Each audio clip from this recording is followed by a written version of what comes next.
Good morning, 10th. This is page number 96. I have to begin. See this box, that orange box. It is explaining you what is the difference between antibody and antitoxin. So, when disease causing germs gain entry into the bloodstream, they produce poisonous substances which are called as toxins.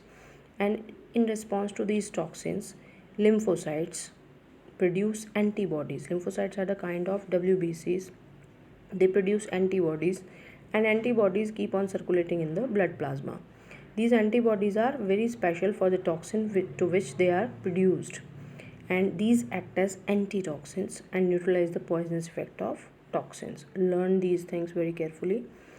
Antibodies may persist long after the disease has been overcome, some for the lifetime. And person who has recovered becomes immune to that disease.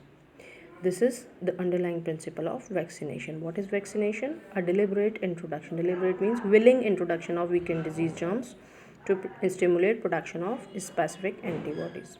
Then come to blood platelets. These are thrombocytes, initiators of clotting of blood. Blood platelets are minute oval or round structures, and these are non-nucleated, which keeps on floating in the blood, and there are about 2 lakh to 4 lakh per cubic millimeter of blood in an adult. This is the number. These are derived from some giant cells called megakaryocytes in the red bone marrow, and these are budded off from megakaryocytes in a manner that each one is completely surrounded with membrane, and their lifespan is 3 to 5 days and are destroyed mainly in the spleen. What is spleen? That is a lymphatic organ located in the abdomen. These are very important in clotting of blood, and at the site of injury, the platelets disintegrate to release a chemical substance that is called as thrombokinase, which initiate process of clotting of blood. They have given progress check that you try to solve yourself. I'll give its answers later. Then we have to see blood clotting. See functions of platelets or clotting of blood. When a blood vessel is cut, very important, you have to do, blood escapes from it, but soon a clot is formed on the wound. This diagram they have given 8.4, see it side by side. So after formation of clot, the flow of blood is stopped. If it is not so, the injured person would bleed to death. Clotting, also called as coagulation, it occurs in a series of steps as shown follows.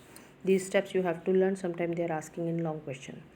The injured tissue cells and the platelets which disintegrate at the site of wound release a substance that is called as thrombokinase, also called as thromboplastin.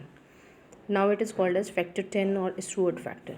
It acts as an enzyme. Second step, the thrombokinase acts as an enzyme with the help of calcium ion, the mineral element calcium, present in plasma, and it converts the substance prothrombin, which is inactive form present in plasma, converts into active thrombin.